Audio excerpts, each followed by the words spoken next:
мо ҳангоми ба шаҳри Турсунзода омадан корвони уштурро мебинем, ки ҳамчун рамзи роҳи бузурги Абрешим инҷо инъикос ёфтаву моро роҳбаладӣ мекунад ба мавзеъҳои хело ҳам зебо ва ҷолиби шаҳр.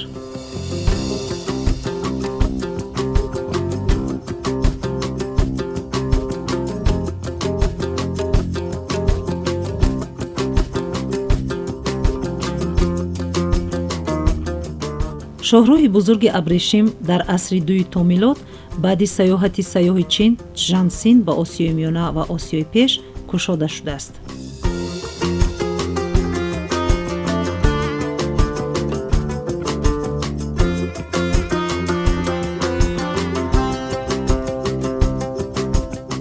ҳудуди имрӯзаи шаҳри Турсунзода, ки пештар бо номи шаҳри Аҳорун мақом дошт, дар сари роҳи шаҳри Шумон, ҳамоварон ва деҳнав ҷойгир буда, аз ин минтақа роҳи бузурги Абрешим мегузашт.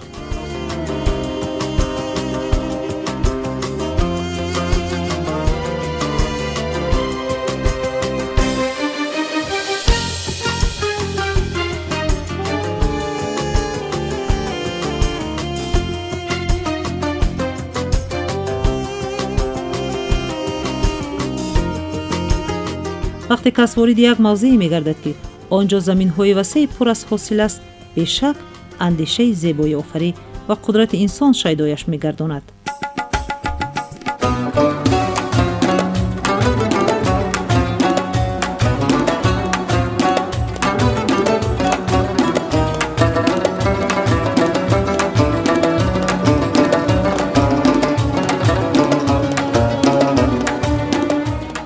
ангурбоғ шабеҳи даштҳои сабз ва сабзест, ки пур аз ҳосил аст ва аз ин ҳосил тамоми сол мардум ком ширин мекунанд.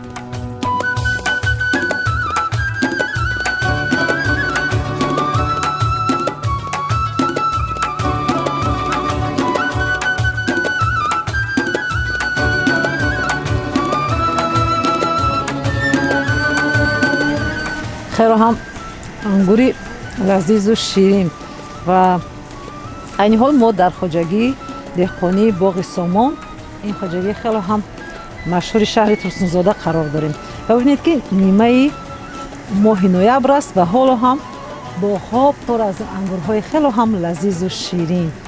бо тамошои ин боғҳо кас воқеан ҳам шукр аз он мекунад, ки Тоҷикистон ҳамин гуна сарзамин аст, ки ин қадар ҳосили меваҳо фаровонанд ва деҳқонон мегӯянд, ки инҷо ҳамин гуна фаслҳое, ки болояшон рӯпӯш шудааст, барои он аст, ки ангурҳо ҳифз гарданд аз анамон боду борон, аз бориши барфу борон.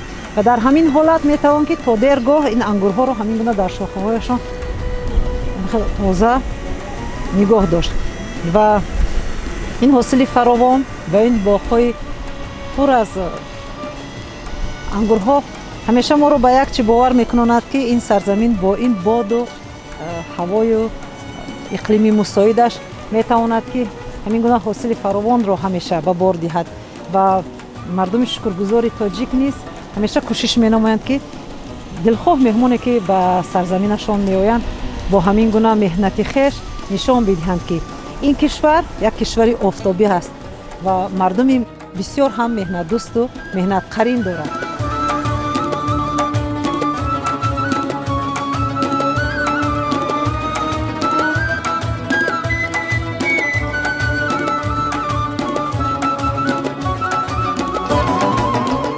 шаҳри Турсунзодаро бештар бо ангурбоғаш мешиносанд. дар хоҷагии деҳқонии боғи Сомон дар масоҳати 500 гектар замин ангур парвариш меёбад. барои бунёду рушди боғ Камол Мадумаров меҳнати зиёд намудааст ва имрӯз фарзандон идома медиҳанд ин соҳаро.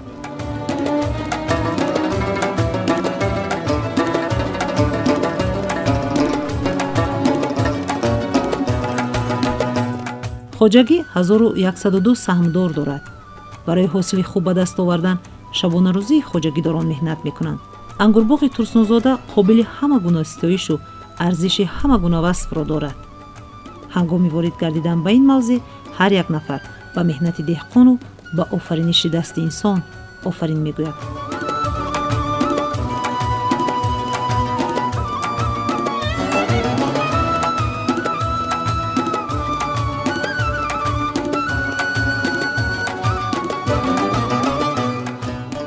وقتی کس وارد همین باغ خیلی هم زیبا میگردد و ببینید که نزدیک فصل زمستان است و حالا هم در این باغ ها ما انگورهای خیلی هم سالم و زیبا رو میتونیم دیدن و برای نگاه بین همین باغ یقین خیلی هم زحمت مهنت زیاد لازم است و شما چگونه نگاه بین میکنید همین انگورها رو که در این موسم نیست دلخواه مهمان با همین باغ میدارد و شاهد همین انگورهای زیبا میگردد. قزم وطنimiz تاجیکستان بسیار عجایب زمان که هر روز مهمانان میبیاید نزدیک دیگه نوروز میشود منش انگورlarimiz mehmonlarimiz için برای مهمانان aziz که prezidentimiz janobi oliylarini navro'zlariga dasturxonlariga mehmonam gufta ta همین vaqtgacha chexil boshidan mana dideton mahkam kardam endi ma angur furush bo'lganimizdan ki didetga ma angur furush endi shuni angur furushligimizni isbot kardam va ta solinovgacha saqlanib mekinimda harakat mekinim mumkin pechga mehmonim agar havo sovuqtar xunuktar boshladi کدام نمودی انگورها اینجا پرورش می‌بند در طول همین سالها؟ ما انگور استالو وینیدیم آشخانه خوردم با سویج خوردم با شینه سیاه شینه سفید پیشپزک شاخان با دیگر کتمان ساپه میگه هر 7 نمود انگور داره. خب از همین نمودهای انگورهایی که شما گفتید کدامش بیشتر در بازار جهانی خریدار دارند صادرات میشوند؟ راست گپ انگور ما همه‌سی هم بازارga معقول سبب bizde انگورimizdagi انگور jahonda mardumga میگوید mehmonon این خیل انگور ما کره زمینda ندیدیم میگوید ممکن راست ممکن دروغ حرکت میکنیم چون ما با این ota kasım babam angur qatı mashg'ul budi padarim mana endi men hamma xil kardim ba'd mana pisarlarim hamma xil yod girifti bizga merosi bu tojikiston xudosh یک وطنی است که باد و هوای بسیار خوب داره کمتر مهنت میکنید همین حاصل رو به دست آوردن البته همه خیلی گپ هسته ماده وطن تینچ بوسه مردم همه نانشه کم در حرکت میکنند یافته میخورد وطن خدا شکر تینچ آسمانımız مصافا اینده امروز دهقانان رو ببینید که چقدر شرایط دارن چقدر دستگیری های حکومت تاجیکستان است حقیقتا درست گفتی دهقان ها به زمین تامین گشتند دلخواه نمودی زراعت و کشاورزی را اونجا میتوانند که پرورش کنند بله جدا هم شرایطlar katta muhayyo شده است چون این تاجیکستان خاکی هم bir عجیبه نه گرم نه خنک نه پشه سونابار یگان چیز آب شیرین همه جای آب هسته مادر bunaqa davlat jannat makon davlatda این خیل davlat kure zaminda mumkin باشد یا نه ما همه خیلی جایده تولد شدیم فخر میکنیم که فقرای تاجیکستانیم همه خیلی زمینده زندگانی میکنیم همه جای آرام تینچ خدا شکر bir ajoyib prezidentimiz borki hamma sharoitni muhayyo karda dod mardum va bunga shukr qilishimiz kerak faqat shukr kardan lozim degan hech chis qiladi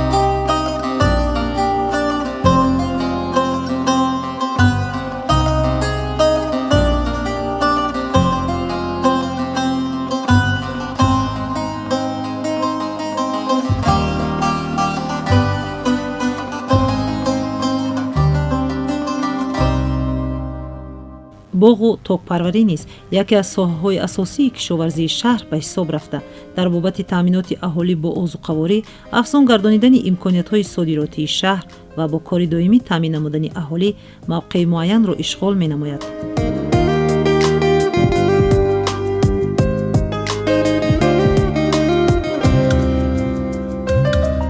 آب و هوای مساعد منطقه امکانیت فراهم می‌آورد که میدان باغات و تاکزار از حساب نهال‌های سرحاصل و اینتنسیوی سال از سال زیاد گردیده طلبات اهالی با میوه‌جات پوره تامین و قسم زیادی آن صادرات شود.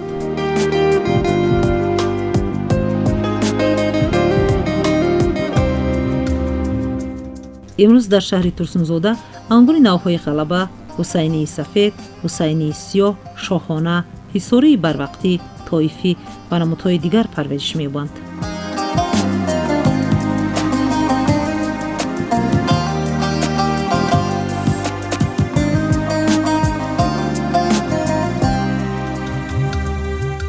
شهر تورسونزودا یکی از منطقه‌های استحصال کننده انگور بوده. محصولات آن چی در بازار داخلی و چی در بازار بیرونی موقع خاصه خود را دارد. انگورها مثال شده‌های مرجان دیده‌ها را مفتون می‌سازند. مهنت حقیقی انسان را معتبر می‌گرداند. هر یک نفری که به این باغ وارد می‌شود از دیدن انگورها در حیرت می‌ماند. هر یک دانه انگور بی نقص و بی آسیب پخته رسیده است و برای حاصل خوب رویانیدن تجربه کافی لازم است.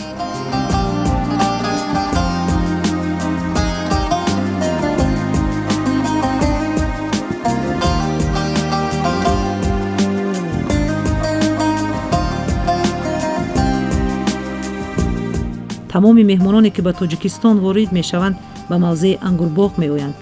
سال هاست که شهرت انگور تورسونزودا ورد زبان هاست.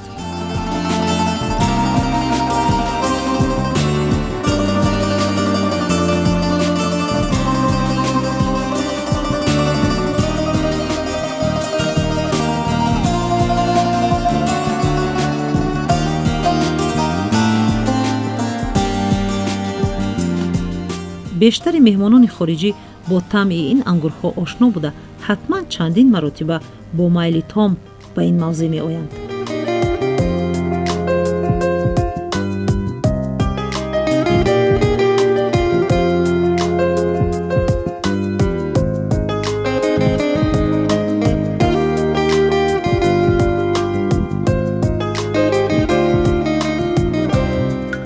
ببینید بینندگان عزیز چقدر خوشای انگور زیبا.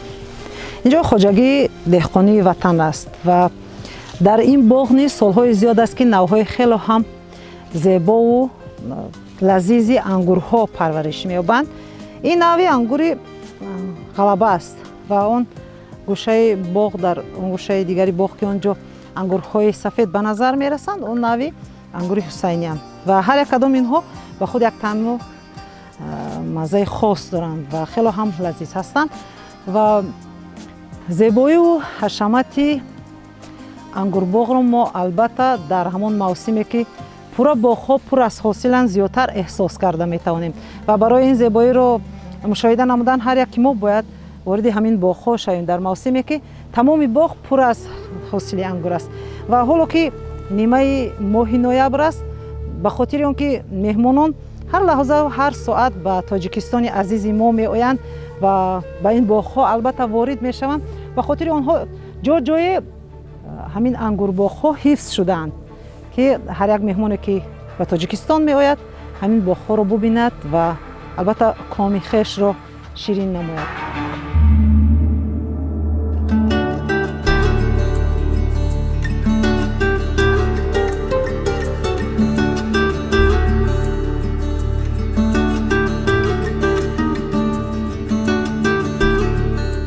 خواجگی دهقانی وطن را نعمت عثمانوف راهبری می کند. در زمینه این باغ خواجگی دهقانی حاجی نعمت نیز بنیاد گردیده است.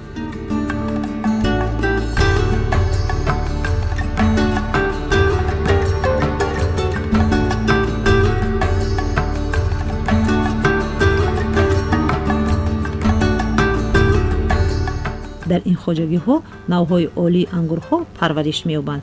این کشاورزان مردان مهنت دوست و مهنت قرینند. با مهنت حلال و زحمت همیشگی کوشش میکنند تا در پیشرفت ساحه کشاورزی نقشی سازگار گذارند. فرزندان را نیز در این روحیه تربیت نمودند. هر یک متخصصی این ساحه گردیده است. جایی که ما استادم این درخت‌ها 20 ساله لکه 20 سال باز حاصل می‌دهد و جنده اصلا حاضر جنده 3 نمود انگور هست. یکمش انگور حسینی قدیمه در بازار طلبات ایده هم بسیار انا اوش باشه حسینی سیاه و ویاش انگوری پربیده غلبه نام دارد. هر سیشان به هم طلبات بسیار حاصل نظمیتیه و کسیل با تاباور برای همه نمودارا ما زیادتر در باغات زیادتر میکنیم.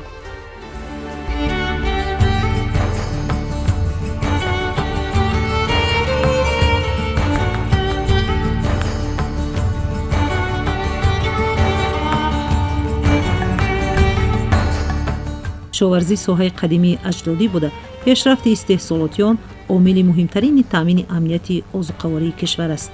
иқлими тоҷикистон боду ҳавои мусоид шароит муҳайё месозад то дилхоҳ намуди меваву сабзавот хуб нашъу намо ёбад.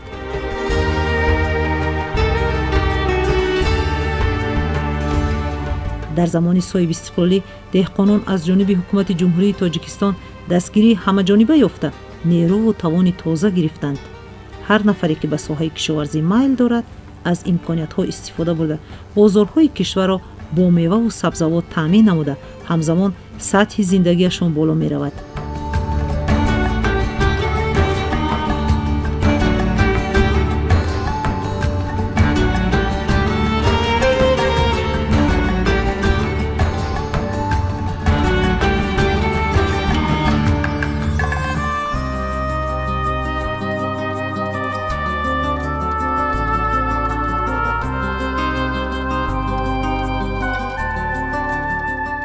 дар сардхонаҳо ҳосилро захира мекунанд ва ин имкон медиҳад то фасли баҳор ангурҳо бо шакли тоза нигоҳ дошта шаванд ва бозорҳо аз ин ҳосили тару тоза қариб ки тамоми сол таъмин аст.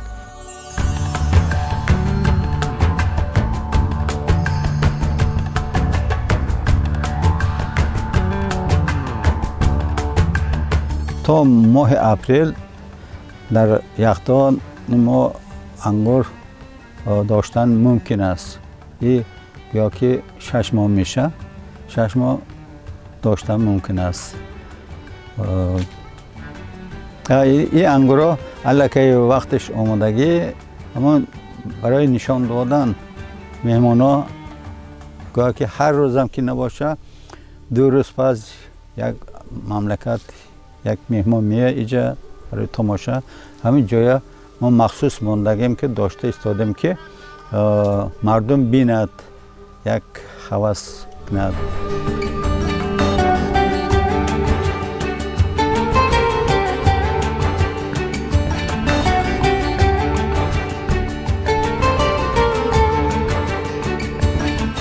талабгорони меваҳои шаҳрдвори тоҷикистон берун аз кишвар низ зиёданд. онҳо ҳамасола аз ин меваҳо дархост мекунанд ва баҳои олиро медиҳанд. бештари харидорон аз он ҳисоб меваҳои тоҷикистонро хуш доранд ки ин ҷо аз офтоби кишвар меваҳо таъми лазизи табииро мегирад ва ҳеҷ ҳоҷате ба истифодаи маводи химиявӣ нест.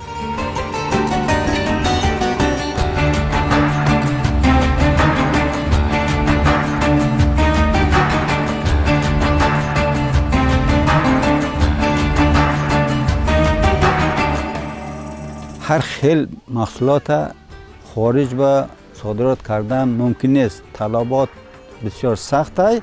برای ما از همین سال حاضر اگزیت کرده گفته دهقانا به فهمانده استادیم که چی قدر هم که باشه کم هم که باشه حاصلی با صفت تیار کنیم که ما فقط فروخته تانیم. در ترسونزاده الکی زیاده 3000 گکتر انگور هست. اینا توجیکستان با اینا یک 20%ش میرسه. موندگش ما صادرات کردن مونده کار.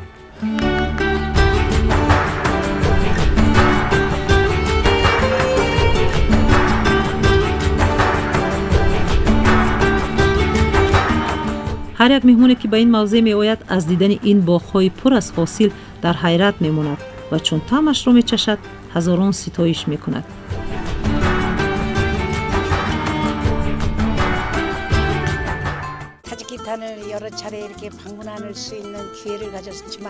باری پنجم است که من به تاجیکستان سفر میکنم. البته بسیار موضوعهای خوشروی تاجیکستان را دیدم. بسیار موضوعهایی که مثال در ما نیست من اینجا بسیار دیدم. مردمش هم خیلی مردم مهمان نواز، مردم دوست، ما انا شناسای بسیار داریم. ҳамин боғ ман бори аввал мебинам. ин гунае ки мисол чақадар ангурҳояшон ҳам калон назар ба ангурҳои Корея дида. мо инҷо рафтам ҷои мана ҳамин маҳфуз доштани мана ин ангурҳояшон дар яхдонҳо ки 50 тон дар он ҷо яъне ки маҳфуз медоранд ва баъд ба хориҷа яъне ки равона мекунанд. ба Россияу ба Покистону Дубаю дигар давлатҳо ангури махсус меваи Тоҷикистон ин қадар ки хуб аст равона мегардаду афсусаш дар он аст ки ба Корея намеравад ки мо ҳам аз ин лаззати ин ангурҳои бомаззаи Тоҷикистон мо ҳам як бархурдор шавем.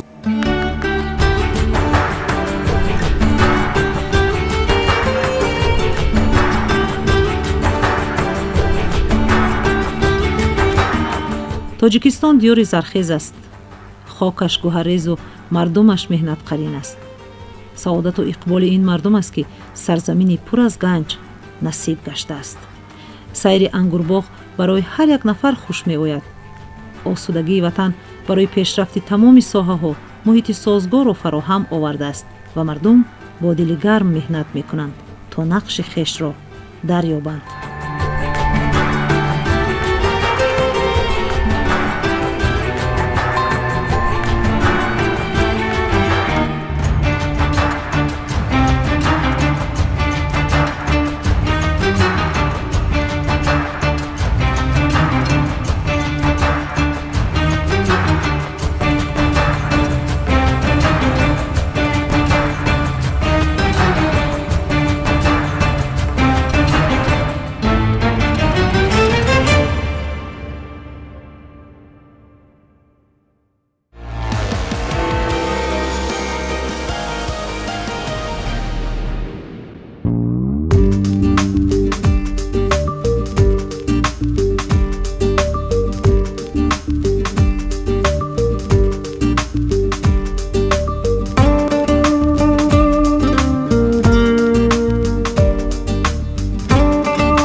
шаҳри Турсунзода шаҳри саноатии Тоҷикистон аст.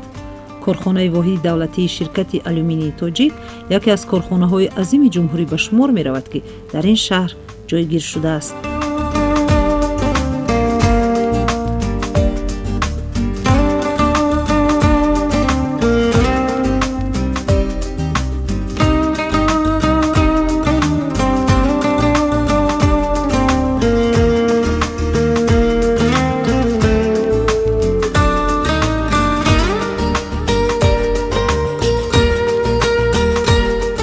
шаҳрест ки бо бунёди иншоотҳои зебову замонавӣ, мавзеъҳои истироҳатӣ, бунёди пайкараҳои симоҳои шинохта ба худ номи Турсунзодаро сазовор гаштааст.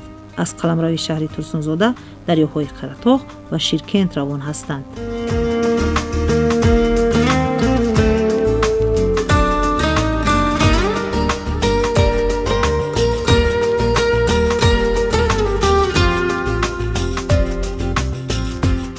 дар шаҳр барои қабули меҳмонон меҳмонхонаи Ширкент бунёд шудааст ки дар як вақт беш аз 130 нафар ба истироҳат фаро гирифта мешавад. ин барои рушди инфрасохтори сайёҳӣ дар ин мавзеъ албатта мусоидат менамояд. ҳар як меҳмони ворид гашта пас аз сайру гашт дар ин меҳмонхона истироҳат менамояд.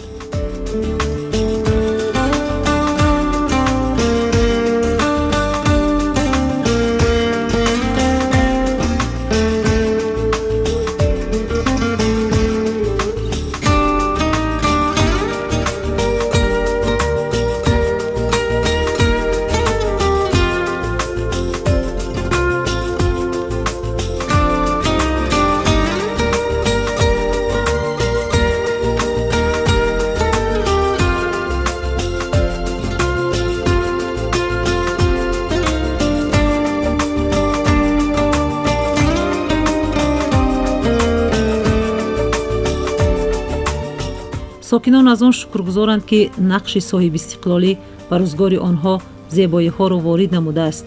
дар домони осудаи ватан зиндагӣ лаззати хотирмоне дорад. чӣ беҳтар аз ин неъмат буда метавонад вақте шахс канори наздикон асту рӯзгораш тинҷу осуда.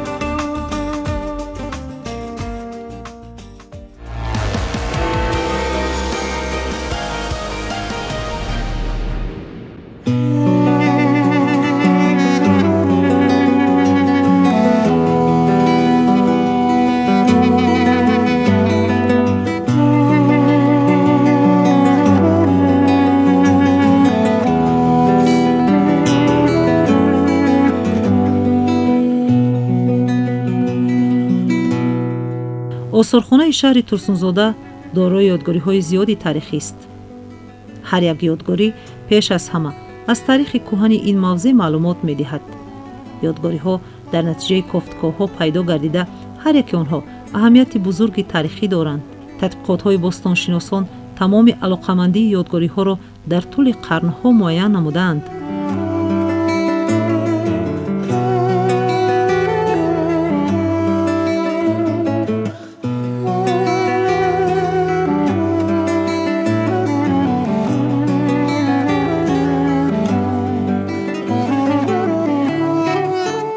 дар шароити имрӯза осорхонаҳо барои тарбияи эстетикии шаҳрвандон, насли наврас, ҷавонон роли басе бузург мебошад.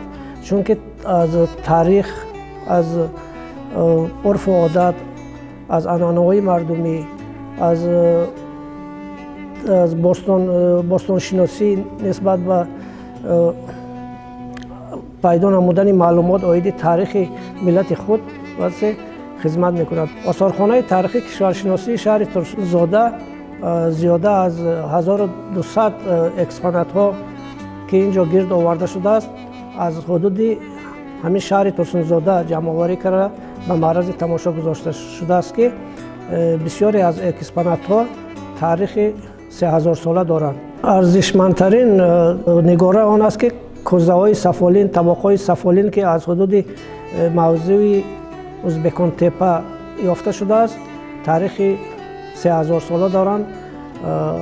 баъзе нигораҳое ки аз дараи Ширкент, аз минтақаи Пашмикӯна дарёфт карда шудааст, олотҳои оҳанӣ, онҳо ҳам таърихи зиёда аз 2000 сола доранд. шаҳодат аз он аст ки дар хело дуриҳои таърих низ мардум ба оҳангарию, ба кулолгарию ва дигар намудҳои санъат шуғл доштанд.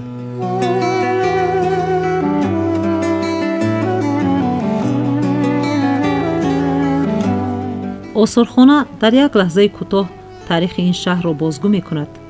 тамоми таърих ва рӯзгори мардум ба намоиш гузошта шудааст.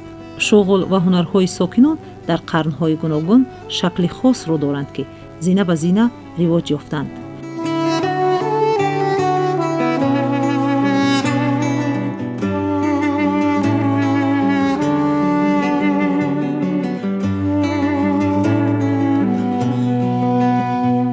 барои беҳбудии зиндагии хеш гузаштагони мо ҳунарҳои гуногунро эҷод кардаанд. дар тӯли қарнҳо ин ҳунарҳо такмил ёфтанд.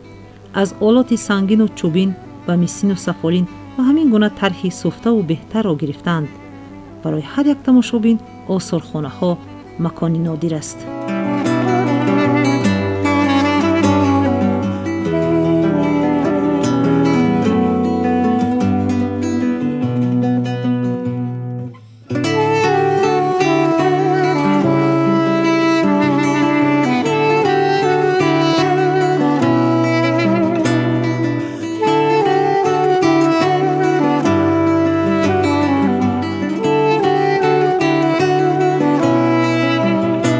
яке аз ёдгориҳои таърихии шаҳри Турсунзода, хоҷанақшрон, дорои санъати меъмории мансуб ба асрҳои 9-10 мебошад.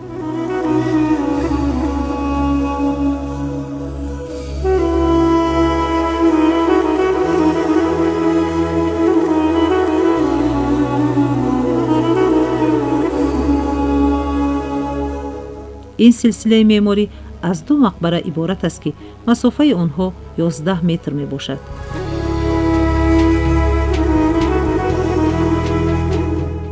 мақбара аз таҳкурси то шифт бо хишти пухта сохта шудааст. дар бунёди мақбара хиштҳои махсуси сайқалёфта бо нақшу нигори мураккабу назарабо ба кор бурда шудаанд. тоқи даруни мақбара моҳирона кошинкорӣ шудааст.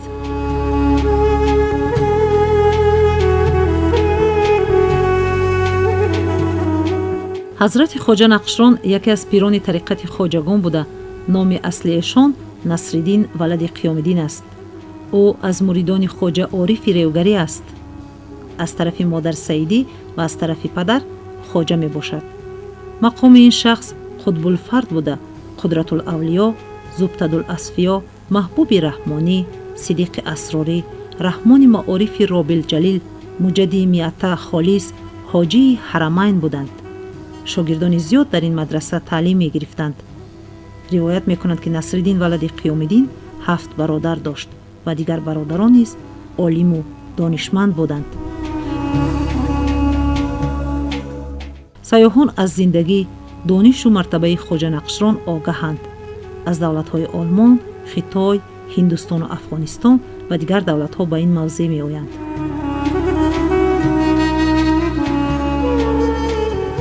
برای حفظ این یادگاری تاریخی، کارهای ترمیم و برقرارسازی را ادامه باید داد تا نسل امروز و آینده از تاریخ و گذشته خویش آگاه باشند.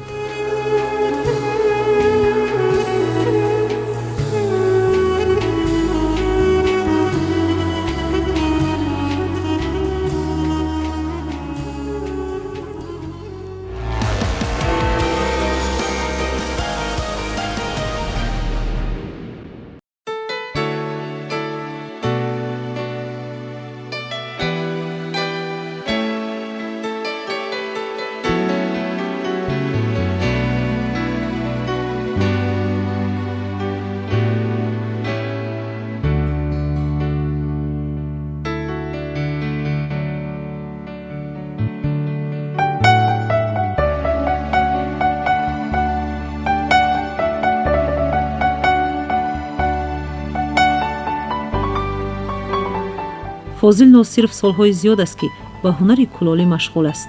از خاک مخصوص این کلالها را آماده می سازد.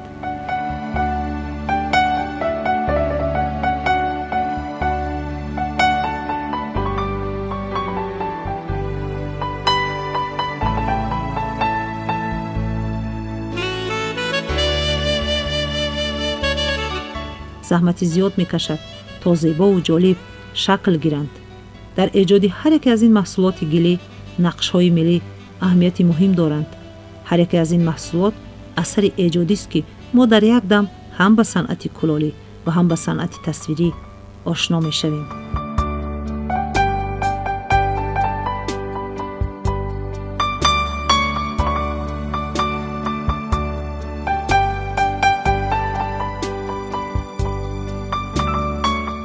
این سال با تشکیل بسیار چهاربینی هایی که در سطح گوناگون هم ناحیه ها و اینچنین در مرکز جمهوری با گذراندن فستیوال های تا حتی بین المللی برگزار گردید، هنرمندان توانستند که محصول ایجاد خود را به معرض تماشا گذارند و بسیاری از مهمانان خارجی، سیاحانی که به کشور ما آمده بودند، امکانات خرید این مال ها را داشتند که هر یک مال هنرمند تاجیک این افاده‌گری یک فرهنگ و مدنیت ما هست، یک ترغیبگری تاریخ تاجیکان است.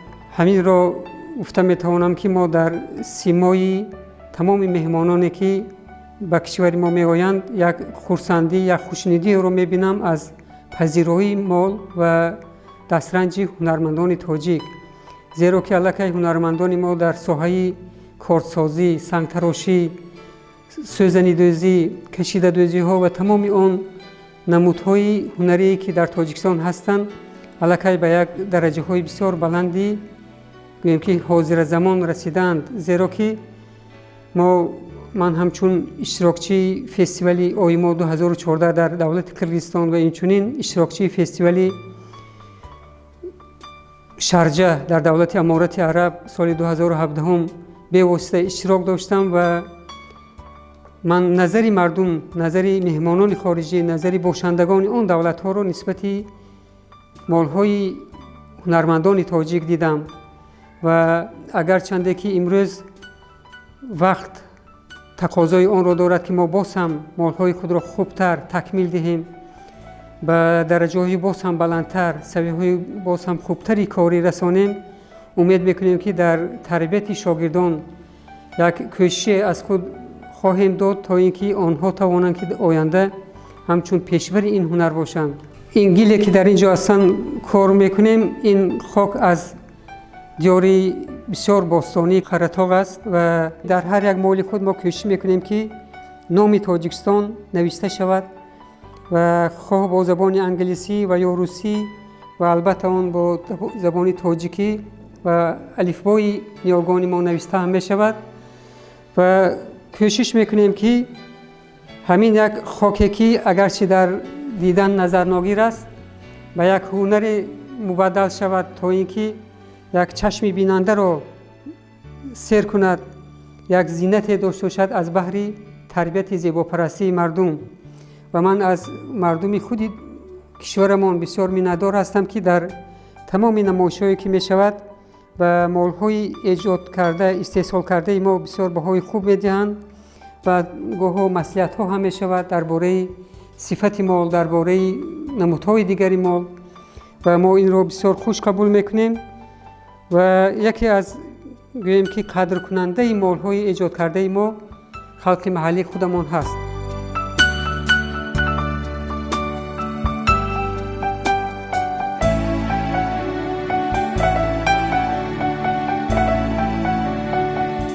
наврасон ҷавонони зиёд бо шавқ ин ҳунарро меомӯзанд. дар санъати кулолгарӣ сабр ва тахайюлоти бои эҷодӣ лозим аст то зарфҳо шакли дилхоҳро гиранд. ҳар як шогирд диққати ҷиддӣ медиҳад то нозукиҳои ин ҳунарро аз худ намояд.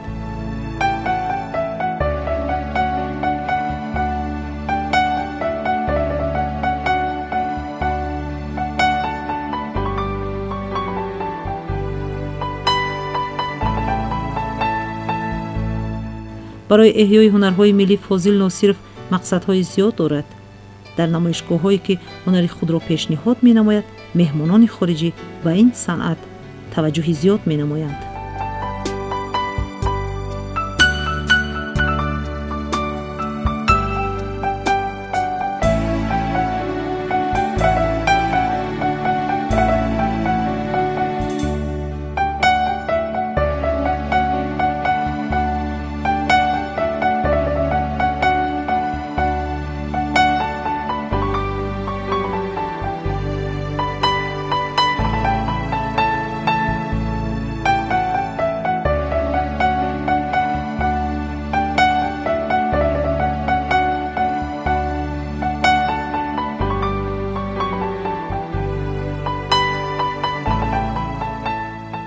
ҳунару анъанаҳои миллӣ зиндагии моро рангин месозанд. ҳар як бонуи тоҷик бештари ҳунарҳоро аз худ намудаву насли имрӯзро низ ба омӯзиши ин ҳунарҳо раҳнамоӣ мекунад.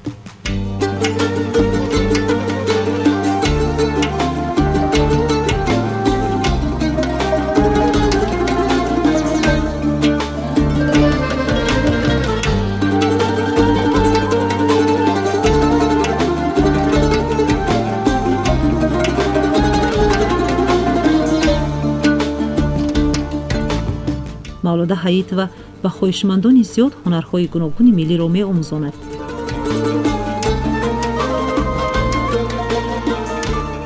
худи ӯ ҳунарманд аст ва ин имкон медиҳад то ҳунарҳо бо шакли хос омода шаванд.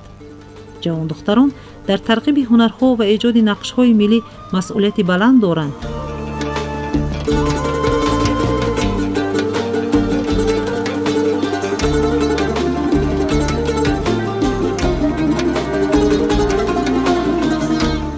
хоҳишмандони қолинҳои дастӣ низ кам нестанд. заҳмат ва диққати бештарро талаб мекунад ин ҳунар. барои бофтани андозаи хурди қолинҳо моҳҳои зиёд лозим аст. бо меҳнати дастӣ бофтани қолин маҳорат ва истеъдоди нодирро талаб мекунад.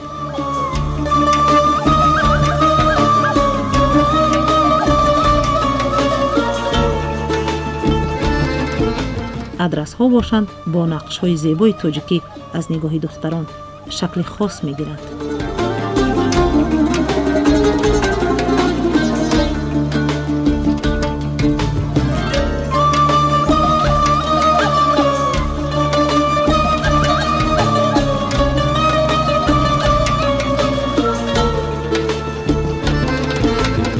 дар маркази олами чаканҳо ҳунарҳои гуногуни миллиро омода мекунанд.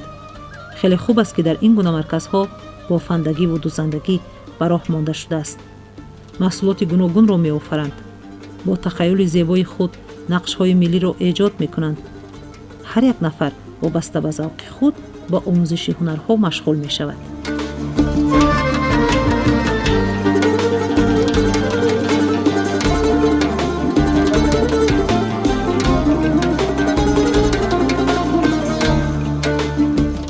дар ин марказ ҳунари гулдузӣ иҷро карда мешавад ва бонувон бо шавқ нақш меофаранд. дар эҷоди ин ҳунарҳо заҳмати зиёд лозим аст.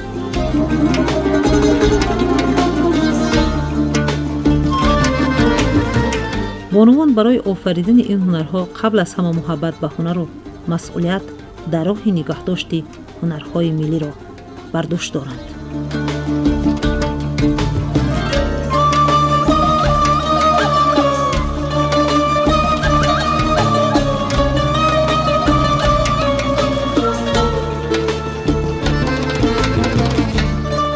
дар ҷамоати деҳоти Работ мо бо ҳунарҳои гуногун ошно мешавем.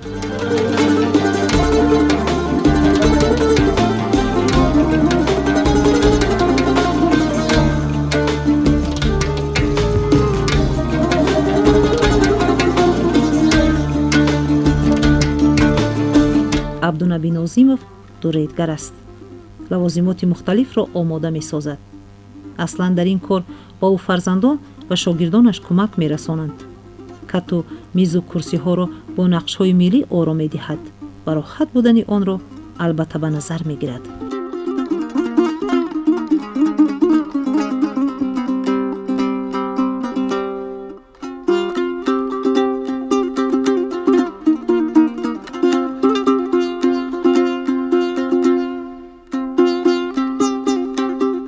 ҳар як ҷиҳози омодашуда барои рӯзгор лозим аст ва мизоҷон аз кори усто розӣ буда барои зебогии манзили хеш аз ин ҳунарҳои миллӣ истифода мебаранд.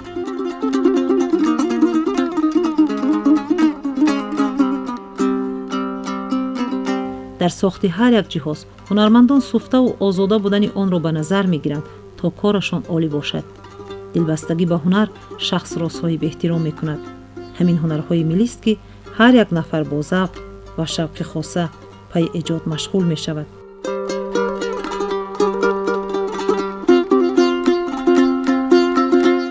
оилаи нозимовҳо аз рӯи ҳамин ҳунар рӯзгори хешро пеш мебаранд. аз хурд то бузург дар омода намудани таҷҳизотҳо саҳм мегузоранд ва шогирдон низ аз ҳар гӯшаи шаҳр бо усто ҳамкорӣ мекунанд.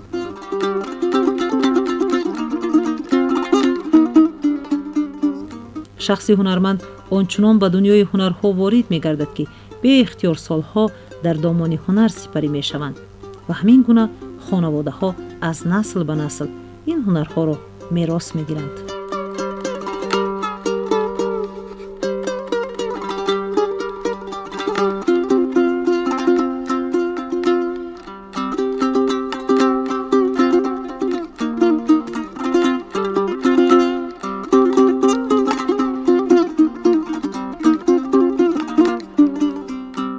дар деҳаи ширкенти ҷамоати деҳоти Работ оилаи Муродовҳо ба сабадбофӣ машғуланд.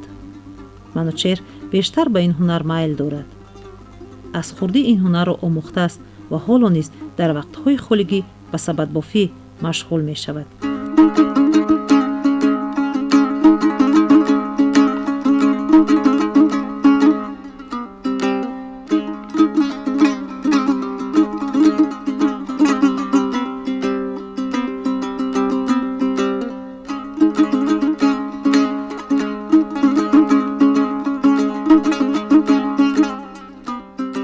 қудрати офариниши инсон аст ки навдаҳои зарбедро шакли сабад медиҳад.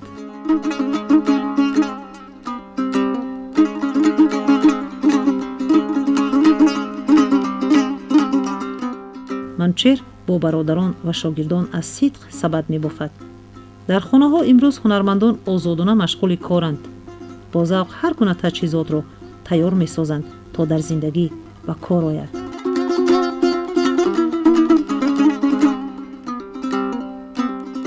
ҳар як ҷавоне ки дар роҳи ҳифзи ҳунарҳои миллӣ нақш мегузорад бешак ифтихор аз ватан дораду меросдори ҳунарҳои мардумист.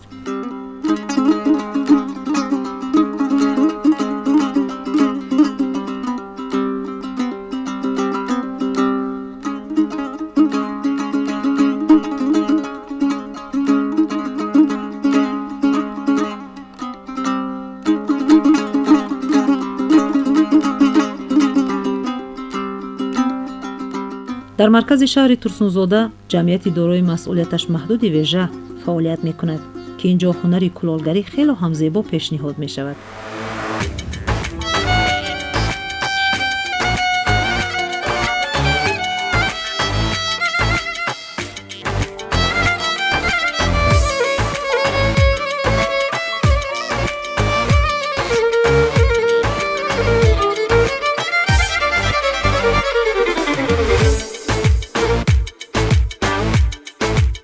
در اینجا نفران زیاد با جای کار تامین گشتند. هنرمندان از خاک مخصوص که از موضع قرطاق گرفته می شود محصولات گوناگون گلین را آماده می کنند.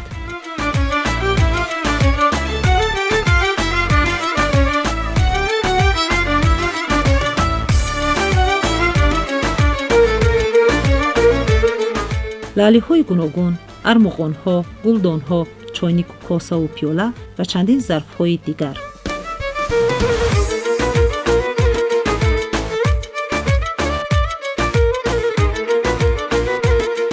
در این مرکز هر یک نفر کار الهیده خود را دارد.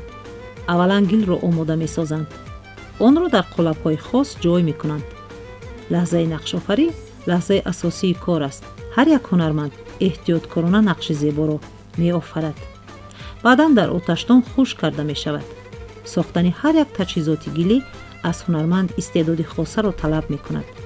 در سال رشد سیاحی و هنرهای مردمی هنرمندان با ذوق بلند ایجاد می نمایند تا هنرها شکل خاص داشته باشند.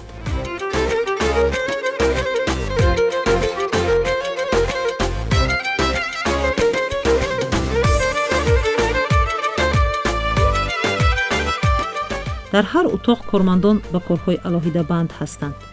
یکی نقش می آفرد خیلی هم آرامانه و با محبت. نقش‌های جالب و پر از زیبایی.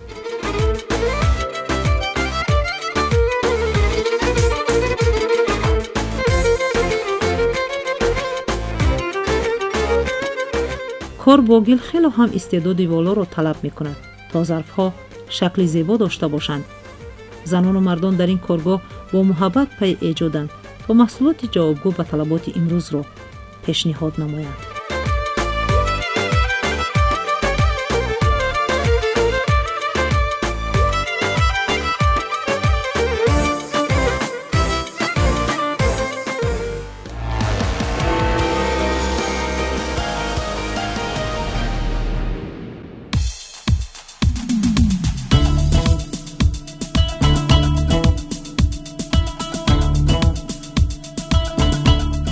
ما به جانب جماعت دهاتی قرطاق روانه می شویم.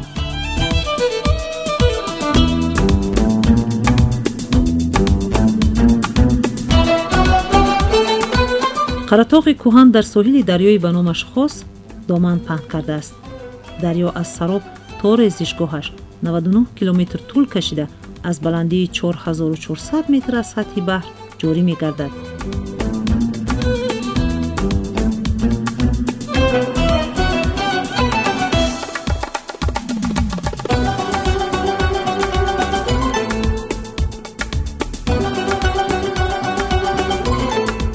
هر وقتی که به ساحل‌های این دریای شوخ کوهی می‌نگریم، پس‌شوی سطح آن را بر علا مشاهده می‌نماییم. جنس‌های تحشین شده و سفته شده زیر آن را در بلندی‌های 70-80 متر دیدن ممکن است که روی آنها را ده‌ها متر خاک پوشانیده‌اند. این گواهی آن است که این دریا هزار ساله‌ها روان است و روان.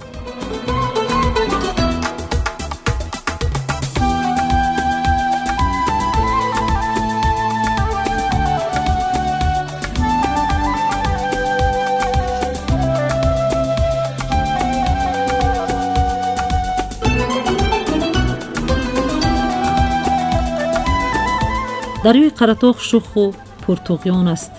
دریا برای ساکنان قرطاق یک منظره ناتکرار طبیعت، موضع استراحتی مردم است.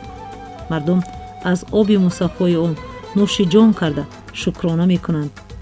در ساحل‌های دریا درختان سبزیده زیر سایه آن استراحت کردن ممکن است. دریای قرطاق در اثرهای سیاحان چون آب مصفای راحت بخش تصویر یافته و لحظه کنار آن نشستن را استراحت خاطرمان گفتند.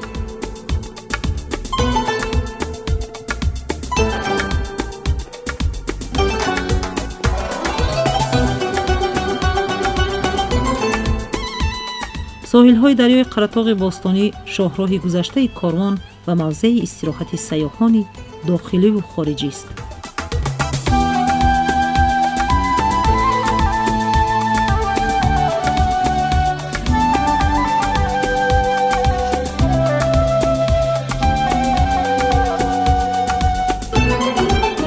дар табиати зебои қаратоғ мавзеъҳои зебову диданӣ зиёд ба назар мерасанд. кӯҳу даманҳояш дилрабост. ин табиати зеборо бубинед, чӣ қадар мафтункунанда аст. дар ин гуна мавзеъҳо рӯзҳои дароз бояд ба сайру гашт машғул шавем. тамоми мавсим ба тамошои гӯшаҳои зебои диёр бароем. аз дидани кӯҳҳои сарбафалак, дарахтону гулҳои табиӣ ва чашмаву обҳои равони кишвар ҳаловат барем.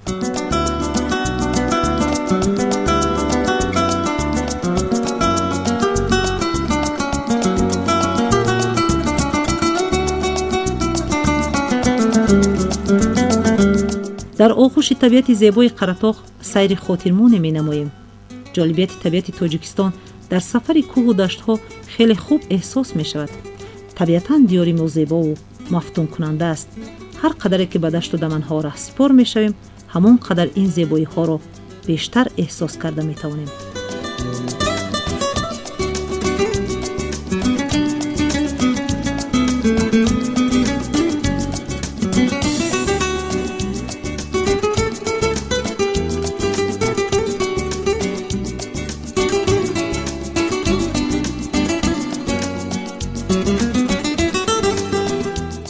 бинандагони азиз, айни ҳол ки мо дар муассисаи давлатии хоҷагии ҷангали шикори қаратоғ қарор дорем, дар ин мавзеи зебо бубинед ки оҳу парвариш меёбанд.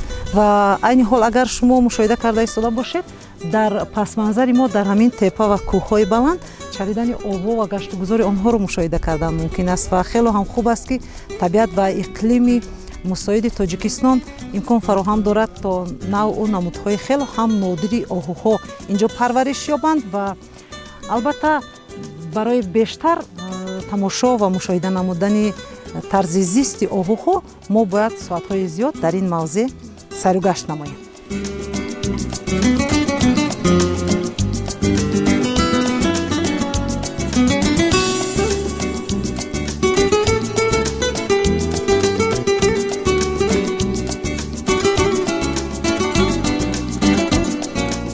барои нигоҳубини ин оҳуҳо кормандони хоҷагии ҷангал ва шикори қаратоғ заҳмат мекашанд то тамоми фасл оҳуонро хуб нигоҳубин намоянд. оҳу ҳайвони хеле ҳам зебо ва дар навбати худ аз тамоми мавҷудот дар гурез аст.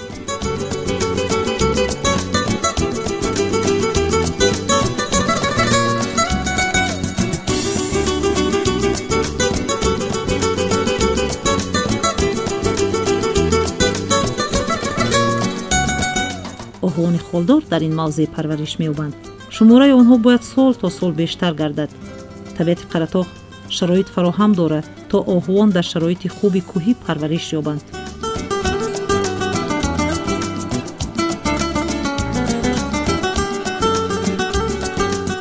дар табиати зебои ин мавзеъ нигоҳубини оҳу мувофиқ аст. онҳо аз гулу гиёҳҳои табиӣ ғизо мегиранд.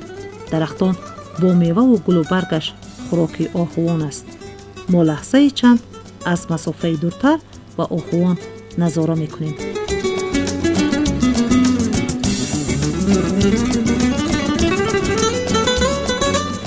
тамошои онҳо хеле ҳам ҷолиб аст.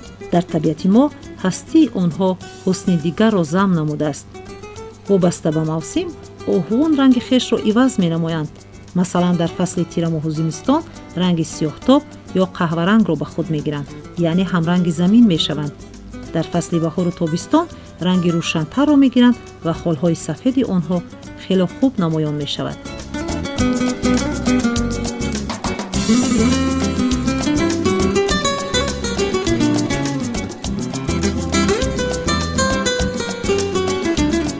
оҳуон бо пайдо шудани одамон дар гурез мешаванд. ба ин хотир мо бояд оромона ва бесадо дар ин мавзеъ қадам бизанем.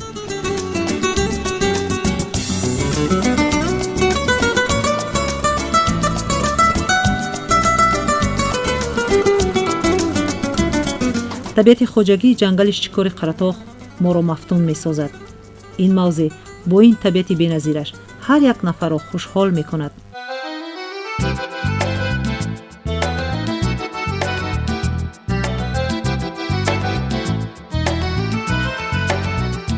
шаҳри Турсунзода мавзеъҳои ҷолиби зиёд дорад.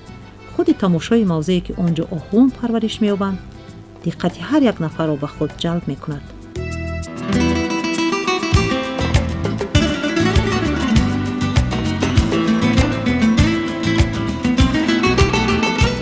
бо ҳунармандони зиёд боғ хӯрдем.